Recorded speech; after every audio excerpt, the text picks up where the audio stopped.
Hear ye, hear ye. What's going on, everybody? Welcome to the Dukes of Gaming podcast. You already know it's your boy, it's your host, the Duke of Procrastination, Thomas, coming from Miami. It's good to be with my fellow Dukes of Gaming. Introducing first, what's going on with the Duke of Design? How are you, Ben? Very good. I was just expressing how jealous I am of Cole being able to wear shorts in November. I'm definitely missing LA, but Me too.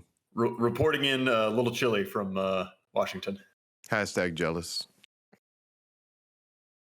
And speaking of Cole, we have the Duke of Rocket League, our resident champion himself. How are you doing this week, Cole? Good. Checking in, wearing my shorts from Middle Georgia. It's nice, balmy, 65 degrees today. Doing good. Ready for Thanksgiving. Ready for some. I associate gaming and holiday. I mean, the holidays with gaming. Yes. So I'm excited. I've done my Always best good. gaming sessions during the holidays for sure. Yes, and Absolutely. I've received some of the best gaming gifts. Yes. Which that's a great podcast idea. For sure. We have to keep that in mind. Yeah, the Christmas special. And of course, teaching students around the world, we have the Duke of Education. How are you doing, Alfredo?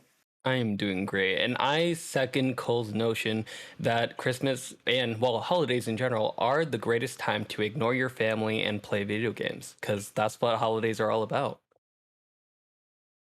Just ignore them. Just ignore them. Yeah. I mean, video games always come first. Don't you agree? I can't disagree. Exactly. Well, I hope everybody's had a good week. You all and our listeners. If you're listening, thank you for listening to the Dukes of Gaming podcast. As always, we're going to start off with what we've been playing. I'll go first because I'm just too excited to hold it in anymore. Halo is out in a limited capacity, right? In a limited capacity. The multiplayer dropped. Xbox had their anniversary celebration, and it's weird to see Xbox. I think it's the 20th anniversary, right? Yep. It's weird because I associate Xbox with recent gaming, but it's been around for 20 years. There's a lot of history there. The presentation itself was pretty good, a lot of backwards compatibility announcements, all that. But we really wanted to know what was going on with this Halo rumor that persisted that this game was dropping on the 15th on surprise. And they were half right. They were half right. We got the multiplayer beta, which is you're going to get anything you do during the beta is going to progress when the game officially launches on the 8th. So it's essentially the multiplayer dropping. I have probably put about 10 hours into it in the past week. And as it stands right now, this is my game of the year. As it stands right now, as long as the campaign lives up to the high expectations, which is asking a lot, this game from just a gameplay perspective is my go-to game. Because right now what's released is you have access to all the maps, you have access to Big Team Battle.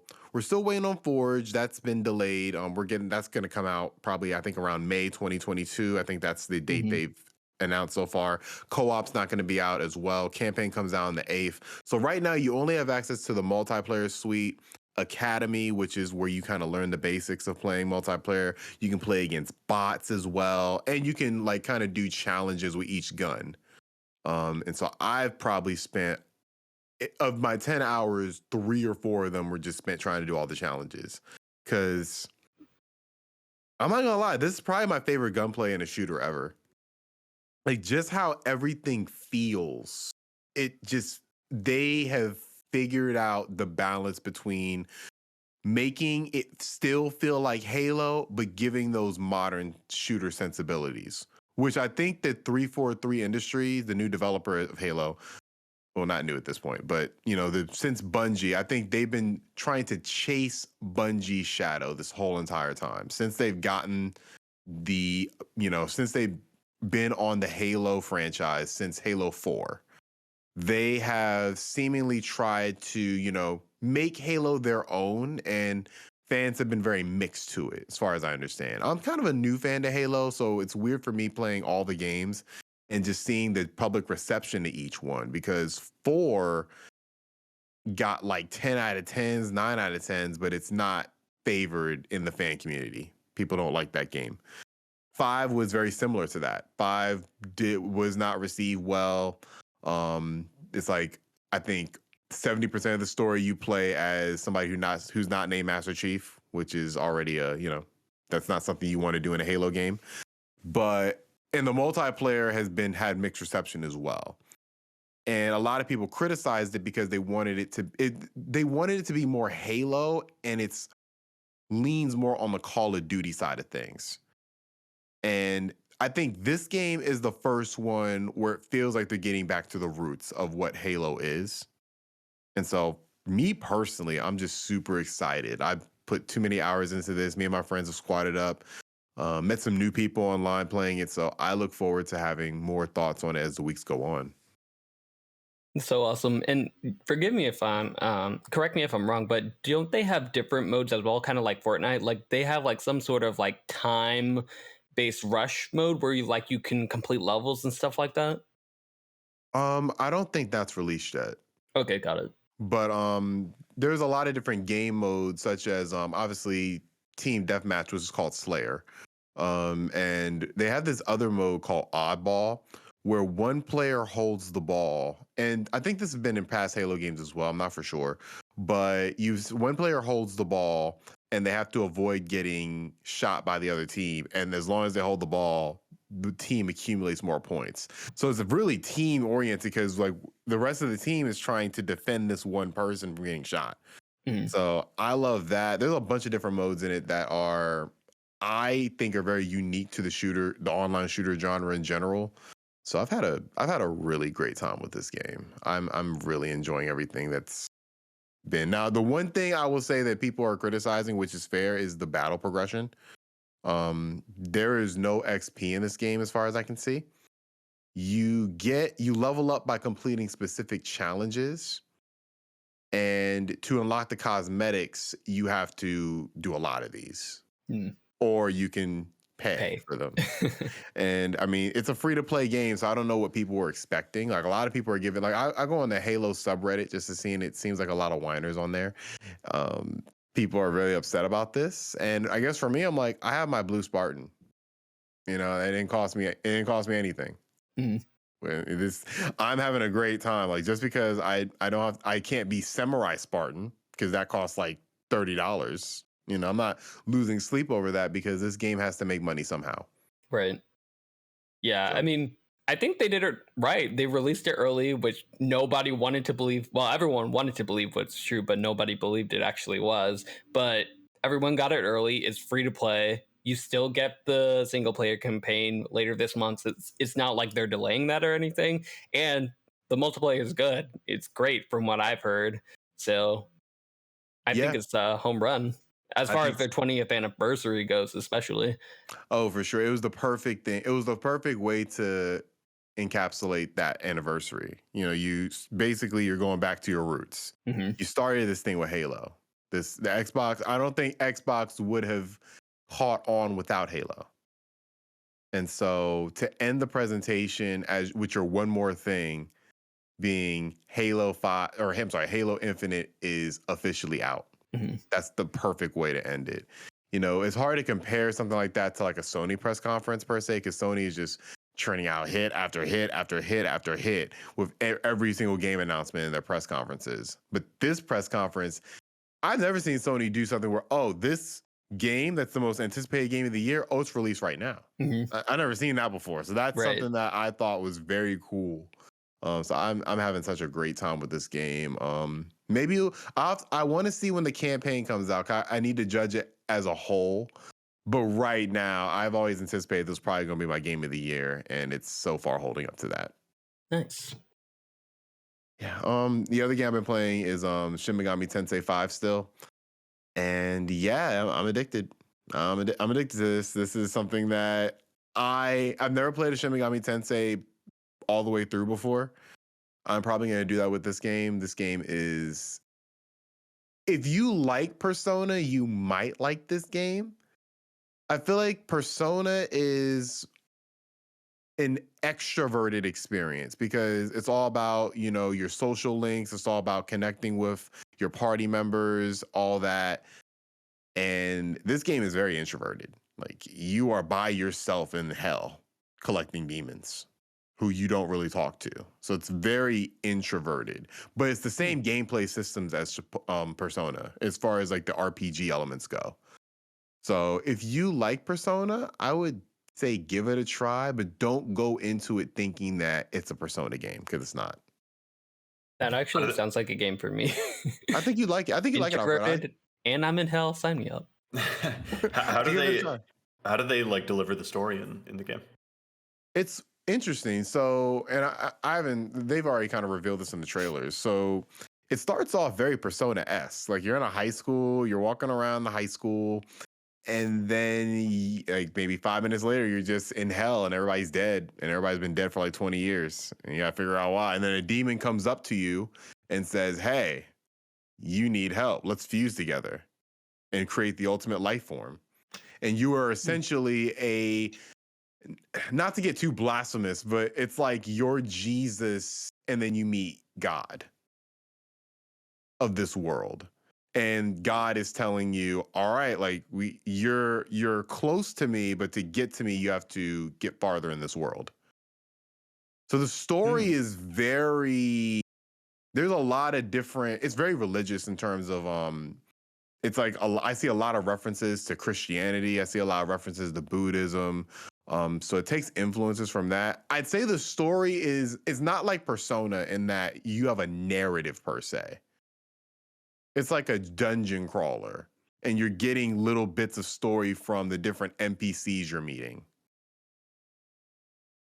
So you would say it's much more, JRPG focused as opposed to being like Persona, where they have like this whole plot going on. Like you can't turn this into an anime like you could turn Persona into an anime. You know what I'm saying? Like it is a video game JRPG dungeon crawler. Got you. And it's not ashamed to be that way. And it's talking about very heady subjects about, not Christianity, but just religion in general. So I would say if you're looking for an experience that you might have to think a little bit, and it's hard as hell too. That's another thing. It's way harder than Persona. Like I got through Persona and I probably died maybe like 20 times. Maybe if that. This game, I'm dying all the time. Like this game is very hard. So that's one difference. But yeah, I'd say if you like Persona and you like the system, the RPG system, it's very similar to that. So yeah, I've had a great time with it so far. I'll probably beat it before we get into December. Cool. And I might have to get it. Yeah, I highly recommend it. In the best case I've ever seen as well. But yeah, that's pretty much all I've been playing. Alfredo, what have you been playing this week? I've been playing a lot of games this week because I got an Xbox. And with that Xbox Game Pass, an Xbox S. Okay. So not the X because I have a PS5, so I didn't really need that. But I did want the Xbox S because obviously Game Pass, and I want to be able to play all those cool games on it. So I've been playing a lot. Right? Yes, Series S. So the all digital, all of that. Anyway, yeah, so I've been playing a lot of different games, but the primary games I've actually been playing that I want to talk about is give a little update on Inscription. I raved about it last time I talked to you guys about it. It's the card deck builder game, very Slay the Spire like, but a lot weirder. And I loved it when I was first starting to play it. Now that I'm like in the last act of the game, I think it's like the third act, it transformed into a game that I am not truly a fan of anymore. I loved the first part of it, but as the game progressed, it kind of deviated further and further from what it originally was and became less Yu-Gi-Oh card deck builder and more something else. I don't want to spoil it. So it retains the basic card deck builder, but it does it sacrifices a lot of that for doing some weird other stuff. So Yeah, I've heard some of the stuff it does. I won't spoil anything either, but yeah, I've heard that people are very mixed on that third act. yeah, a lot of people like it. I'm personally not a fan of it, but I'm still gonna see through to the end of it because it is a very different card deck builder than what I'm used to playing. So I'll definitely finish the game.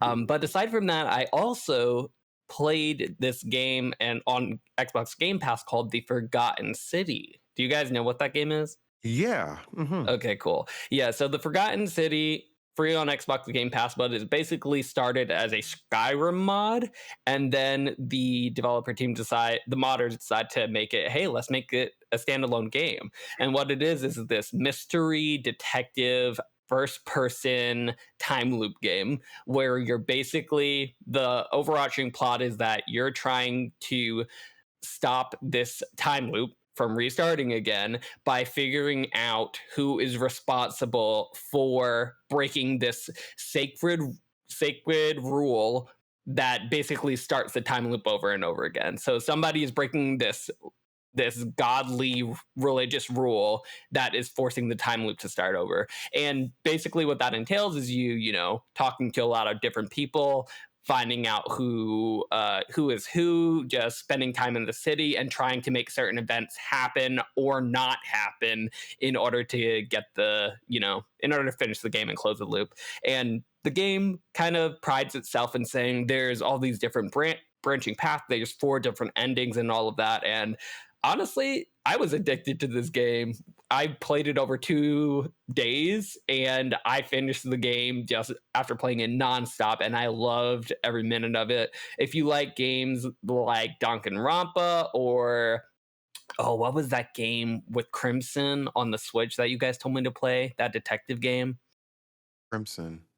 Yeah, that detective lady. Anyway, a game on the Switch. If you like mystery, Paradise Killer? Or yes, Paradise Killer. Oh yeah, Paradise Killer. That's great. That's great. Yeah, if you like games like that, you will really love this game. The only thing I was a little bit iffy on was the endings because I did finish after getting my ending, the canon ending. I did go back and look up on the different endings, and they were pretty similar. I was a little bit disappointed, but this game was made by only 3 people. And I think they had a little bit of outside help, but it was only 3 people. So it is an indie game and it's pretty impressive. And I love the story. And the thing that really, really was different about this game and why I loved it so much was because the characters are really well done to the point where I know every single character's names and you will never really feel indifferent about them. You'll either love them or you'll hate them. And I feel like that's uh, a really great property of good storytelling. So I think it's a great game, great indie game, great first game from the studio. And if you're interested, definitely play it. Other than that, I've been forced to play the new Pokemon game, Pokemon Brilliant Diamond.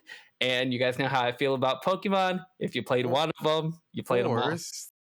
Yeah, yeah. So I have played Pokemon in the past, so I didn't exactly want to play this game, but someone had bought this for me, so I decided, okay, I'm gonna play it. And it's more Pokemon, pretty much the same game. I will say I was very excited about having the ability to change my outfit in this game. However, after traveling through 5 different cities or 6 different cities and playing this game for like 6 hours, I finally got to the shot where you're allowed to do it. Turns out you can only buy the outfits, like the full outfits. You can change your hair, you can't change your individual shirt or jacket, you can't mix and match any of it. You can only pick a certain outfit. And the outfits are like $100,000, so I can't even afford more than one outfit. It's ridiculous. Anyway, that's Pokemon. Fair enough. So, yeah. I put a little bit of time into it. Definitely not enough to have an opinion yet. I just got my first Pokemon, so Yeah, I'll share my thoughts more when you and Clams get a chance to get farther in it, and when I get a chance to get farther in it too. I'm sure this won't be the last time you hear from me. yeah. Me too. I will beat it because I plan on comparing it directly to Shin Megami Tensei. because I feel like they're That'll be very fun. similar games. Yeah, I think so too because they're so different in tone, but they're very similar in specific aspects. So I'm anticipating that. Hey, don't get me wrong. I'm playing this game a lot, like to the point where it's Pokemon. It's the same thing, but it's that loop. It's that addictive quality that Pokemon kind of has. So I'm playing it when I get the chance, but also I'm kind of mad at myself for doing so. The thing was, I would have played it more, but it came out while I was in Miami and I had ordered it at Best Buy. So it's just waiting for pickup. I was like, can I get it? Can I pick it up at the Miami Best Buy? And they're like, no, you have to come here. And I was like, oh, well, I guess I'm not playing it until I get back. It's So okay. You'll be a Pokemon master one of these days. one of these days. Ben, what have you been playing this week? I jumped into the Radiohead Kid Amnesia exhibition that they're calling it. It's not a video game. They make very clear to say that at the very beginning. There's not much to play there. It is a digital art exhibition. It's a museum, and it's pretty interesting. I enjoyed my time with it. I don't know how long I spent in it. Maybe over an hour for sure, an hour and a half maybe. And I think I saw pretty much all there was to see. I'm a really big Radiohead fan. Kid A and Amnesiac are probably my two favorite albums. And I was kind of mixed on the whole experience, mostly because there were elements where the interactivity made a difference and it mattered and there was something there. But most of it was a digital museum where it's no different or better or more interesting than walking through a physical museum. And in fact, it's worse for being digital because it's less immersive. I will say that this experience was good on a screen. It would have been excellent in VR. It would have been really excellent in VR. And What's the reason for that? Because it just would have been more engrossing and immersive, and it's a very it's like a totally sensory experience. You're not there, like I said, there's no gameplay, so it's about what you're seeing, it's about what you're hearing, and to be fully engulfed in the experience would have brought it to the next level for sure. That being said, there were parts that I really liked. There was one room that was there's like a bunch of different rooms, a bunch of different exhibits that take components of some of the songs from Kid A and Amnesiac and kind of like take them apart and play with them in interesting ways where like you can do certain things and it'll make pieces of the song come in and out and you can kind of play with it that way. When there was an elements of interactivity like that, I thought, okay, this is really cool. Specifically in one room that was around one of the songs called the National Anthem, which is off of Kid A, where there was like I walked into the room and I'm like, okay, I know that there's a sign that said that this was supposed to be the national anthem, and I know the song well, and I'm not hearing the song. It's just this kind of weird ambient going on in the background. And then there's this like huge gelatinous pillar in the middle of the room. And on the floor, it's got like an arrow pointing into the pillar and it says drum and bass. So I walk into the pillar and then there's the drum and the bass. And I realize that's like the whole song for the most part. Like this song is so drum and bass driven that when you take out the drum and bass and you're just in the room proper, it's just like the synth backing, and the song is completely unrecognizable from when there's drum and bass in there. So you step in, you can like, okay, so now I'm in the drum and bass, and then I step back out, and it's gone again. And then you go over to the other side of the room, and there's a telephone booth, and you pick up the telephone, and it's the vocals. So like that kind of stuff, that was cool. Where it's like, okay, like I have some ability to pick and choose like when I'm activating these things and just like step in and out of these physical spaces that represent components of the song.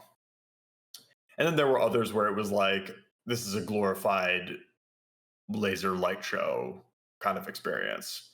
Yeah. And those were a little bit more. I was mixed on. Yeah. I'd say those, overall, yeah. yeah. Sorry, go ahead. No, yeah, I did it too. I got through half of it, and I thought I was gonna love this. I really, because look, I'm not the biggest Radiohead fan per se, but Kid A is definitely one of my favorite albums ever. It's one of the, just in terms of a vibe of an album, it's so amazing. And to put it into a video game just sounded perfect to me. I think they went a little overboard with all the effects in it. It's like there are some where like you said, where it's a laser light show. There's one specific part where I literally just felt disoriented. So I couldn't even imagine doing this in VR. Was this when you went into like the pyramid? Yes. Yeah. That's where I feel like it breaks down, and it's like, okay, this is getting boring, and it's like sensory overload. There's so little interactivity.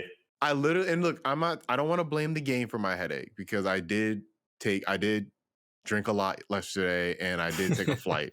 I only got 3 hours of sleep. So I'm not trying to blame the game.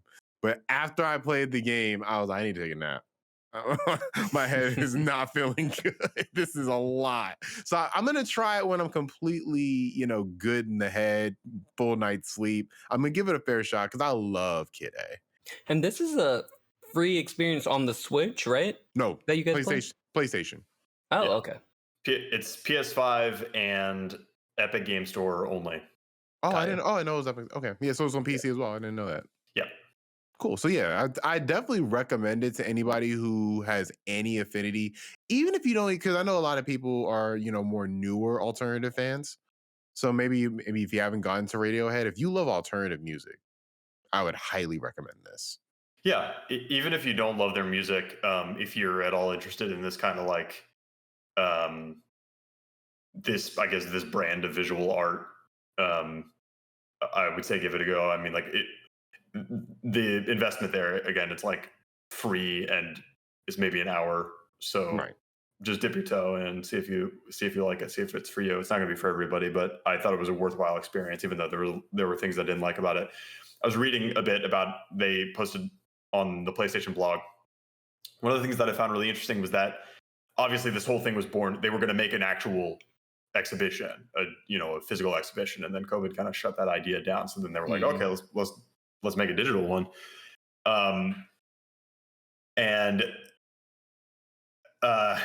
one thing that I found really interesting was that they set up a rule where they did not make any new art for it. So all of the art that you see in it, for the most part, was created 20 years ago when the albums came out, because this is celebrating the 20th anniversary of these albums. Which that was really interesting, because seeing it from that perspective, like this is all 20-year-old stuff. Like this is a moment in time. It doesn't feel that way at all. It feels totally modern. I didn't even know that fact. If you had not told me that, I wouldn't have even guessed that. That's great. That's very, from an artistic standpoint, I have to respect that a lot. Yeah. Yeah. Like I can definitely say their music has not aged. This sounds like something like I could see. I feel like it was so ahead of its time that we still haven't gotten to that point yet. Yeah, exactly. It's still ahead of its time, right? Totally. And I love that type of, like, I love Beach House. Beach House is probably my favorite of that genre of music. And even then, like Kid A, and because even Kid A is just different than their other stuff too. Yeah. Like that era, I feel like, and I know like some people love, OK Computer and everything, but that era of Radiohead was just so ahead of its time that we'll probably be in 2040 still looking to see if anybody can replicate that. Yeah. Definitely. Yeah. So worth jumping into, but the other thing that I'm playing is, have I ranted and raved about Hitman on this podcast yet? No, I don't think so. So you guys don't even know how much of a simp I am for Hitman. Nope. I feel like, but it makes sense though, because that is a very sim game. That's that's up your alley. So I can definitely see. Yeah, it is. It is. Like, you guys know I'm a big fan of like Deus Ex and Dishonored and that kind of stuff. I am a huge fan of Hitman, specifically the 3 Hitman games that have come out in the past 5 years. So after putting it down for a while, I think Hitman 3 came out before we started this podcast, so it makes sense that I haven't Yeah, like raved to you guys. January, right? Yeah. I Yeah. think so. Yeah. After putting it down for a while, I just had the itch to get back into Hitman, and God damn, this game is good. This is such a good game. I love these Hitman games. One of the things that these games do so well that no other games do is this social stealth thing where you're hiding in plain sight, where you're, picking up somebody's clothes and then like blending into the crowd. And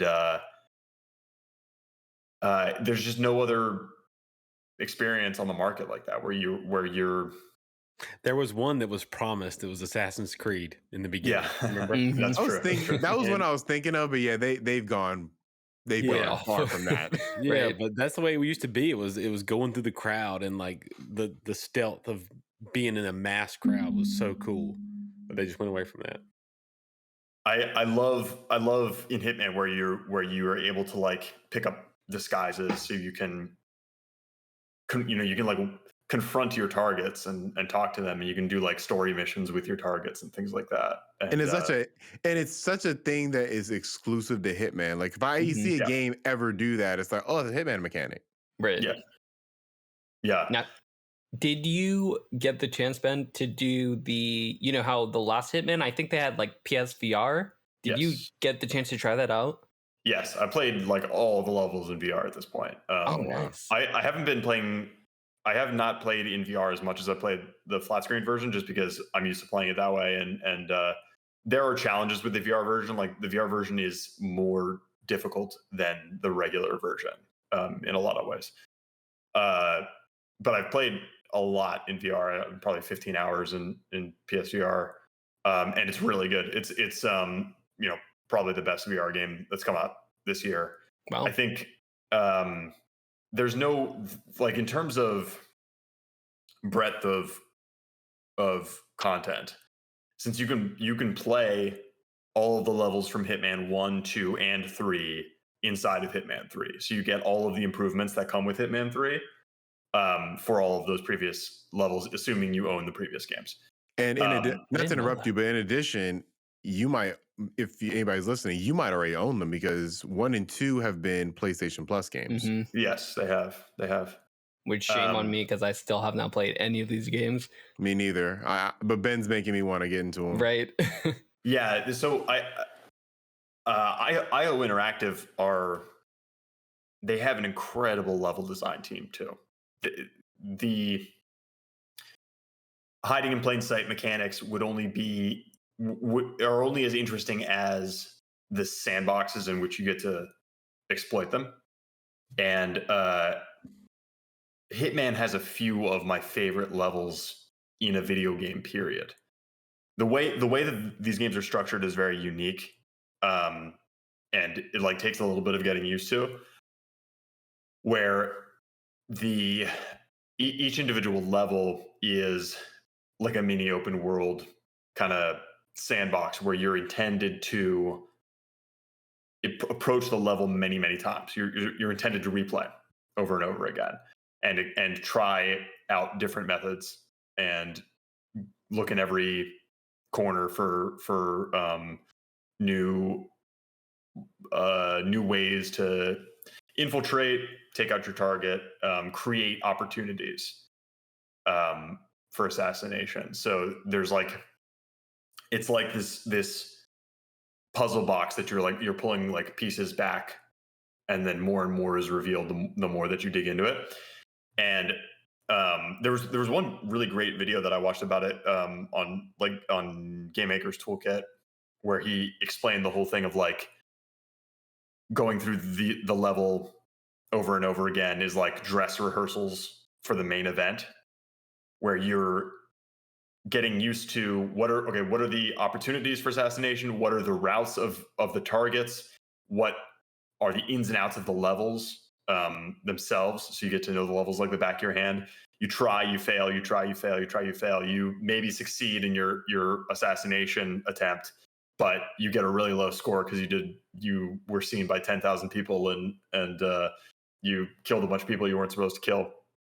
and then you get comfortable enough with the mechanics and the level that you decide to go for the coveted, like the ultimate challenge. I think in any Hitman level is to go for silent assassin suit only, which is funny because I just praised the game for this whole thing with the social stealth where you can take someone's disguise and then hide in plain sight.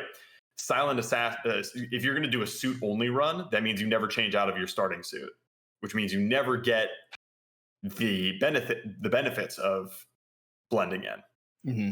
So you have to know the level really well. You have to know every corner that you can hide in, where you can find items to exploit things, in order to make that work. And then silent assassin is you're never seen by anyone. No one even knows you were there. No one finds the bodies.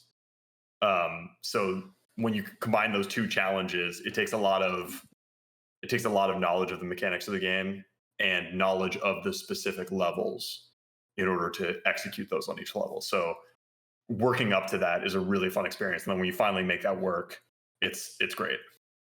Sounds like a perfect game for a platinum trophy hunter like yourself. I'm on my way. I'm on my way to the platinum.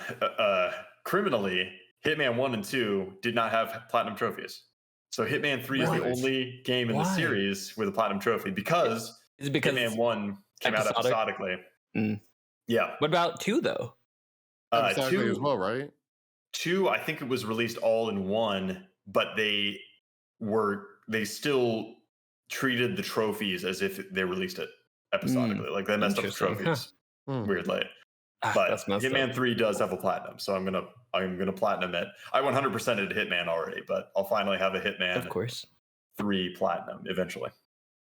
Well, dope. You might have inspired me to add that to my list of games to play because I own 1 and 2, and I know 3 has like a Knives Out-esque level.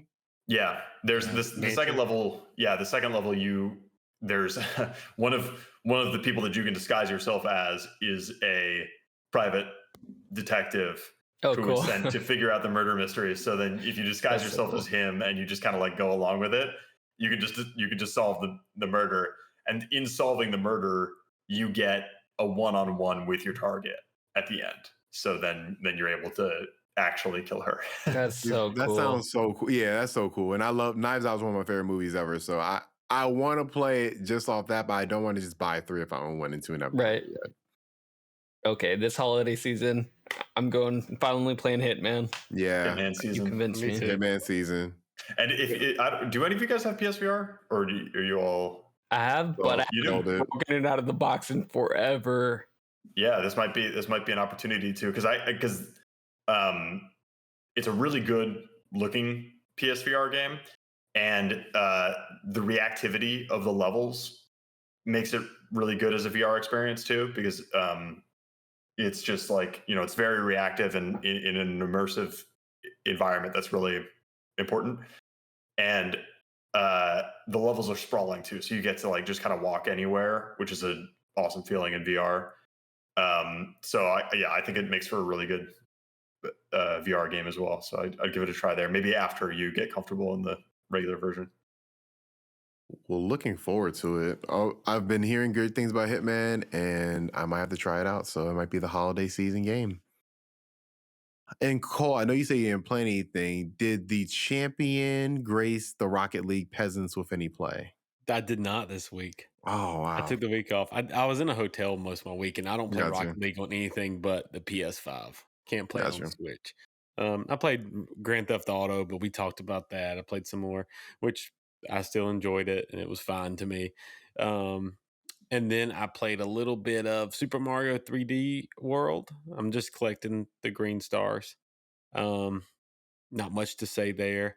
It's pretty low. I probably played a total of like 2 hours worth of gaming this week, so it wasn't much. Just killing time in the hotel room. Got you. Okay, well, no problem. Well, let's get into our topics.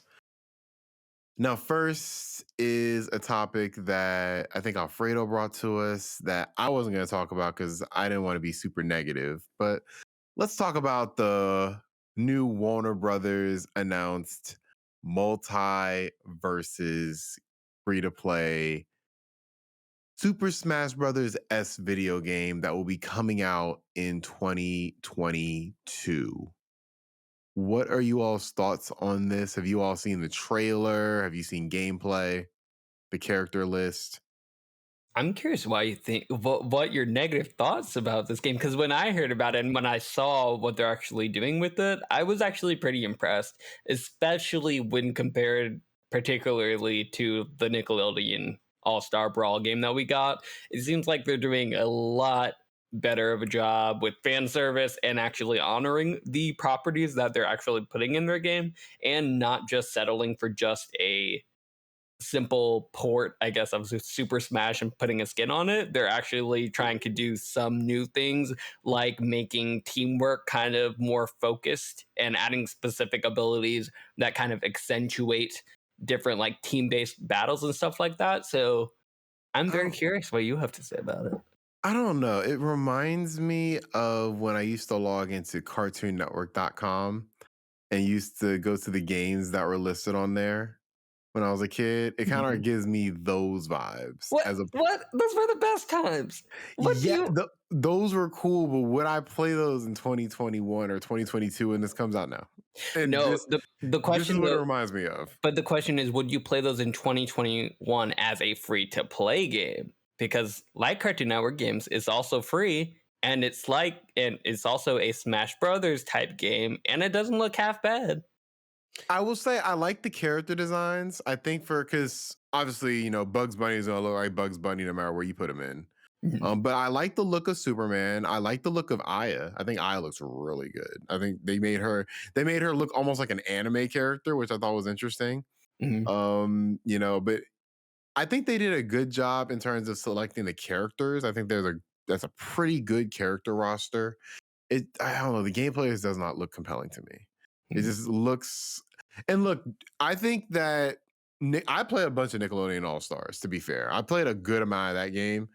That game, from just a combat standpoint, to me is pretty good. Like, it's if you are a fan of like Super Smash Brothers Melee, it has like very similar combat to that. It really speaks to that old Smash combat. Obviously, Ultimate is its own thing, and this Mhm. game is not trying to compete with that. I don't know what this game is trying. It feels more like it's trying to compete with something like Brawlhalla, Yeah, for and I sure. didn't like Brawlhalla. I just never got into that. I could never. It just didn't feel right to me. And from the trailers, it's similar to this. Like, I'm just not feeling the vibe of it.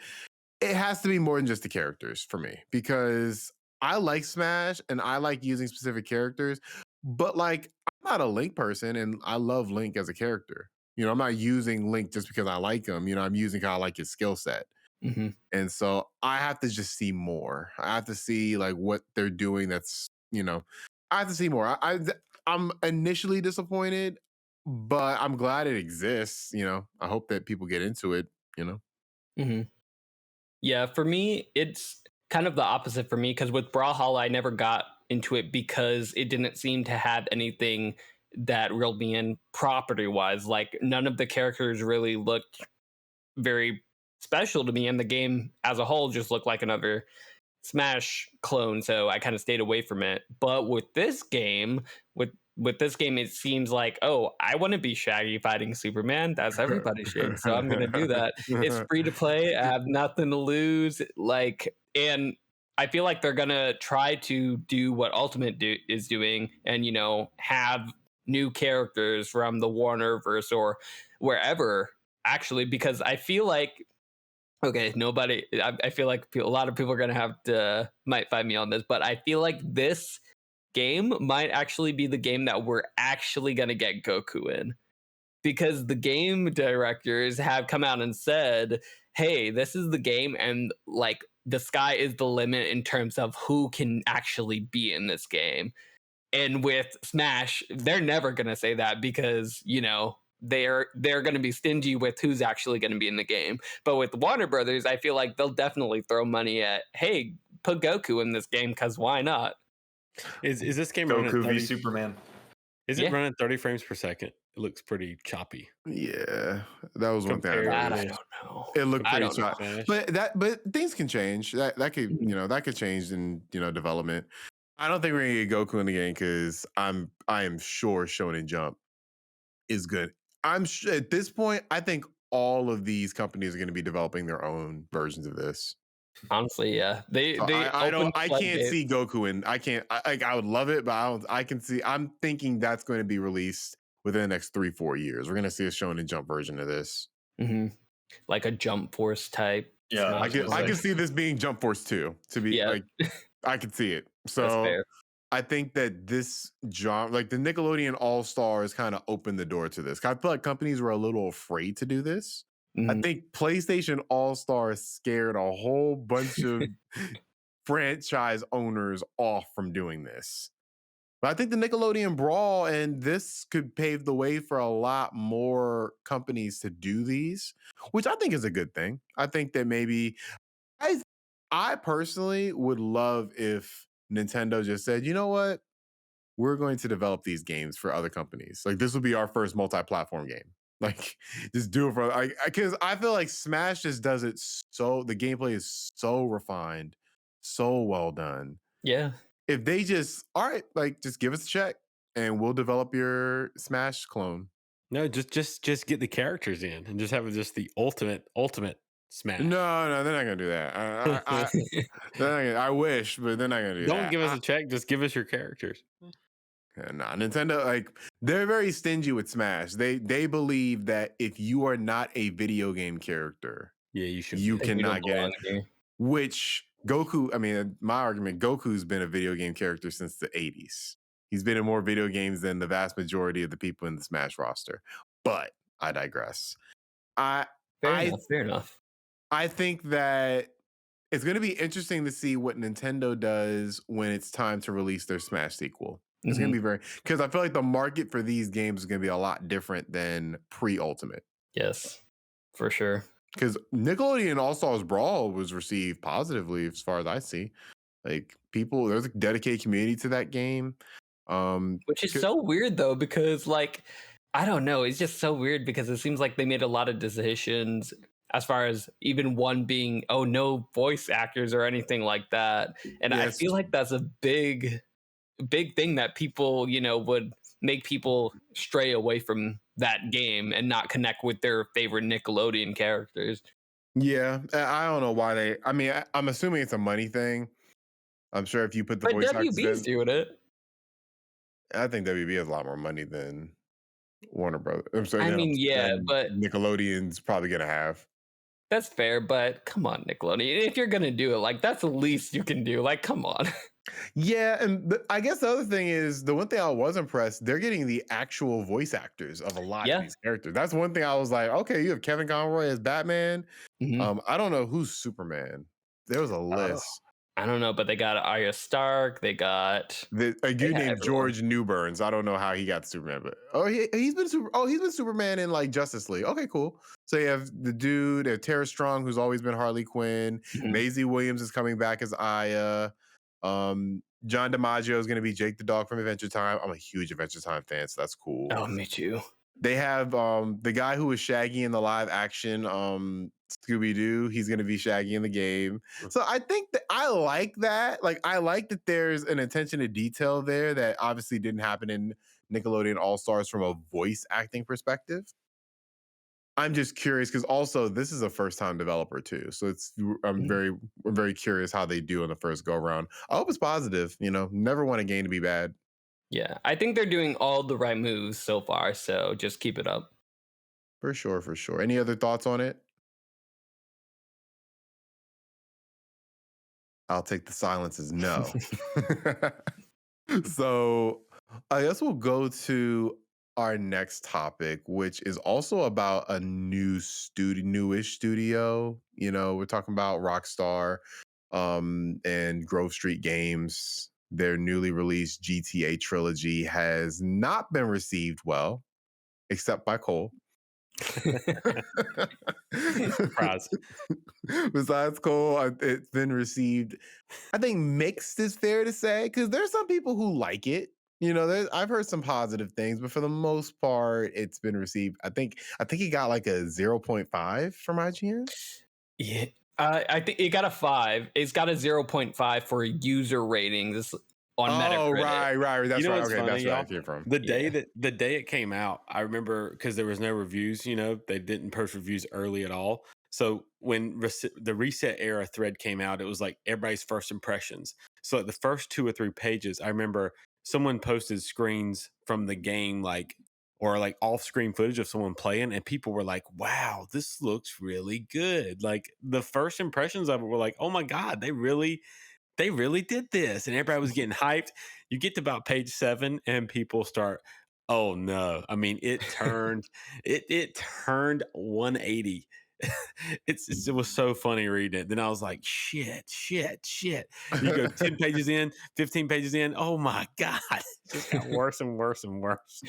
So I'll read off. So Rockstar on Friday released a statement just apologizing how the games went. It was released on their website. I'll just read a little bit of it. The updated versions of these classic games did not launch in a state that meets our own standards of quality or the standards our fans have come to expect, the publisher said.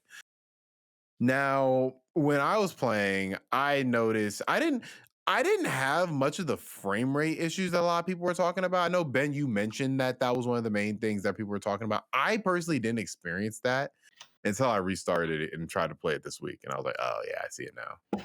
And obviously, the rain is the meat. It's like you remember how Halo Infinite when it first launched its trailer and everybody was making fun of Craig. The rain is this version of Craig. It is the most memeable part. The rain looks horrible. It is like it's a static white just Yeah. coming And I down the did encounter street. the rain and I turned it off immediately. Like that irritated me really bad. I couldn't play it. It's headache inducing. It's really bad. Like it's Yeah. it's very bad. Digital Foundry had a field day with that thing. Yes. Apparently, Everyone it's should just a tube. Did y'all see that? It's just a Yeah. tube that comes down. And Yeah. And it doesn't go over like the water. Like if you're by right. like a river or something like that, there's no rain anymore. It's like, Dude, oh so man. Rockstar is probably pissed, don't y'all think? No, Like, I I don't mean, think they're pissed. I I think mean, I think they knew. there's you absolutely think? no way they didn't know the state of the game. Right, and they were fine with it. It's the problem. They're pissed that they didn't get away with it. I think that people didn't just see, Rockstar, this is the new games, and they weren't happy about, that they just got these remake versions that weren't that good, but that it just didn't fly I under feel the like they didn't radar. know the extent, because if they had known the extent and they'd known it was going to be received like this, there's no way they would have released it. They can't Rockstar, slip anything past gamers now, you know? yeah, I didn't. Yeah, Rockstar is like that the Scooby Doo villain. Like, oh, I would have got away for it too when those meddling reviewers. right, And exactly, like I'm sure they knew the exact state of the game and they thought that nostalgia would win over. exactly. Oh, man. That's Yeah. bad. It's bad. And look, I don't want to play it and it's free on Game Pass. Like it's not even like I paid for this game. It's like I have access to it for free. And even me is like, I don't know if I'm ever gonna go back to it. But Because I Rockstar don't has know. to be pissed that, like, their reputation for games is great. And like this falls on them because everybody says it's Grand Theft Auto. They think it's Rockstar. Like casual gamers don't know this is Grove Street Games. They don't know what that is. They think this is a Right, Rockstar game. So Rockstar, the higher ups at Rockstar, someone didn't know this was like this. Like the Take Two, what's the popular guy at Take Two that does Strauss Zelnick? Is that his name? Strauss Zelnick? I Yeah, I believe guarantee he so. didn't know it was going to be this bad. Someone's pissed off I can about see this. that. I can see. Yeah. I can see some of the higher ups to take two not knowing. I can see. I can Maybe. definitely see that. And maybe But even the higher ups at Rockstar, Rockstar. I don't know. Rockstar, Rockstar in like, general, they knew. yeah, like, I have a tough time believing that this just missed because this is. I mean, this is their first release Since Red Dead since. too. Oh yeah, I'm saying this is the Mhm. first game they published since Red Dead 2, if I remember correctly. Yeah, What? Yeah, so it's like I'm sure this was play tested by a lot of people in Rockstar. I will You say know. this, it makes me feel like, like when your football team, so I'm a big Falcons fan. When the Falcons are going into the playoffs and they're really good, which is very rare that they are, but when we are good and we get a big loss right before the playoffs, I feel like it's huge to kind of we take a hit to the confidence and then kind of recharge your batteries and you kind of kind of helps not have such a big head. I feel like it's good for Rockstar to have this happen and for them to be like, okay, we can't do this crap, like reevaluate, buckle down, get ready for keep pounding around GTA 6, fix this. I feel like it's a gut check. Fix it. They just got to fix it. Yeah, it's such an unforced error too, because nobody would have been upset if this was delayed till 2022. Like, not a It's the holiday window, though. The holiday window is what forced it. Yeah, but it's like, even then, it's like you're still going to make a shit ton of money off of Shark. Right. It's not like other publishers where it's like you have nothing going on. Like, they Right. still have so many other things that they could have done that because they've gone through holidays and not released anything before. It just seems such an unforced error to me, because if this was actually good, I feel like it would have sold like crazy. Yeah, and it's Rockstar. I would have bought it. I would have bought it myself. Like, it probably still sold like crazy. I mean, yeah, for sure. But I don't think it mattered that it was around holiday season. Like Thomas is saying, any time that this would have came out, it would have sold specifically because of nostalgia and that it's Rockstar. So people would have bought it up anyway, and it would have been better. It matters a lot, and it matters a lot that the physical edition is coming out right before Christmas. It's coming out like mid-December. It matters. It does. I can guarantee that there was some cost benefit analysis where they looked at the state of the game. They saw, okay, it's not great. It could really use more time. The developers were probably saying this. I doubt they wanted it to release in this state. I don't think any developer would. I feel like no developer wants to release in this state. It's more of the other side of things. Who's like, no, it has to come out now. It has to come out now. And Rockstar themselves probably looked at how much more they stand to gain by having a new game on store shelves come Christmas. And that's always a forcing mechanism in these kinds of decisions. I totally see that, and I can totally see the point where holiday they're definitely going to sell a lot more. But the fact is, Grand Theft Auto 5, a game that came out how many years ago, is consistently in the top 10 of best-selling games every single month. Grand Theft Auto sells because it's Grand Theft Auto. So they would still be making a whole ton of money, I think, but they might not get the large lump sum that they would want on holiday time, but I think it still would have sold. But GTA 5 didn't launch great either. That's the thing. GTA 5, I remember GTA 5 launched great. The online was bad though. The online was bad, but also it ran at 25 frames per second too. It didn't run well on the original PS3 and Xbox 360. It didn't run that well, but you can tolerate that because this is one of the best games of all time. Mm-hmm. So you can tolerate all these other things. And I think the thought process was, with this trilogy, these are some of the best games of all time. It's gonna have performance issues. You have performance issues when it first launched. It's still gonna sell. It's still gonna be fine.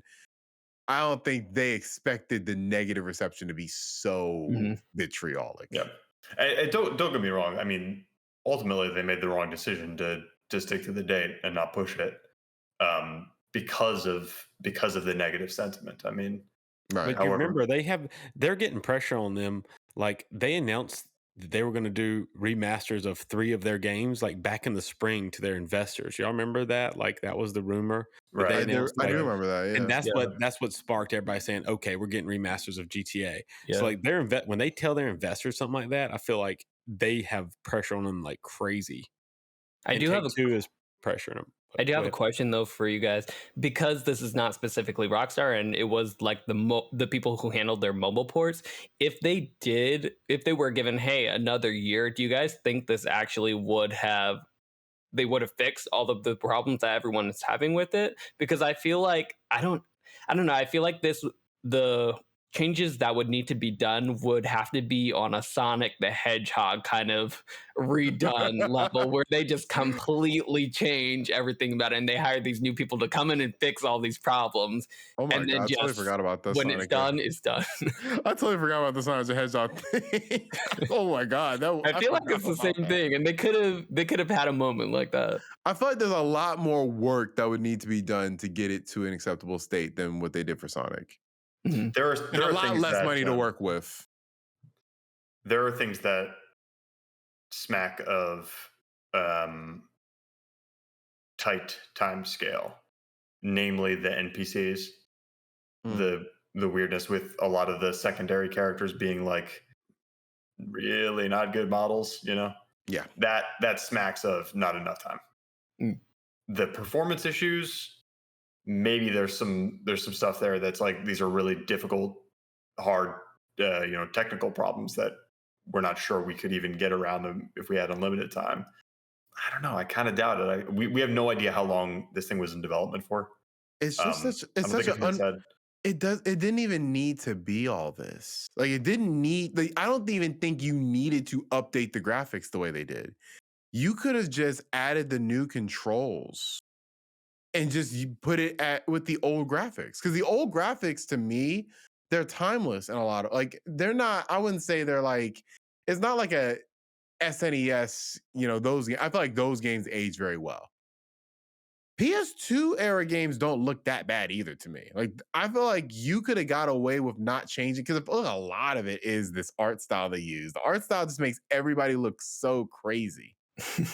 I don't know. Just, Some of the characters look good. I mean, you guys remember when I first saw the trailer, I was like, I love the art style. Me because too. The main characters, the ones they showed in the trailer, I think they look great, and I still think they look great in the game. Except for CJ's brother looks like an alien. He looks horrible. Well, right. A lot of the secondary and tertiary characters look bizarre. I don't know. Like, I mean, I'm totally speculating here, but there's, let's say they took your idea, Thomas, and they were like, okay, we're just going to change the controls, and we're gonna make the textures 1080p, but they're going to be the same textures, and we're going to make it widescreen, and we're going to do like the basic stuff.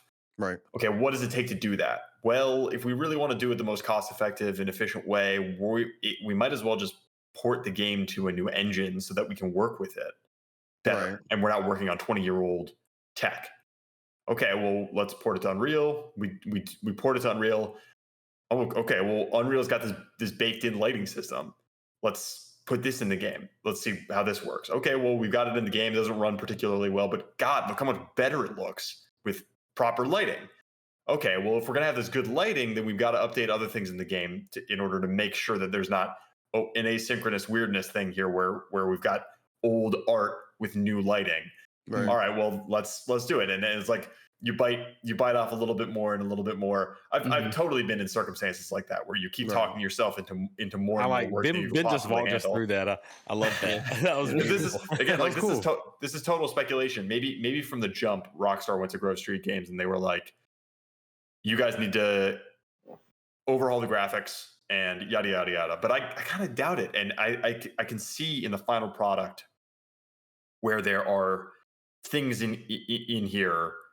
You watch that Digital Foundry analysis of GTA 3, and there are some of those types of mismatches where it's like, this is clearly old stuff, and it doesn't look good with modern lighting. Yeah. So I feel like potentially there might be something there where it's just like, this is a case of a developer biting off more than they can chew, and then you're down to the wire, and you still got 6 months left to work, but it's Christmas and we got to get this thing on the shelf. I feel like that's the case here.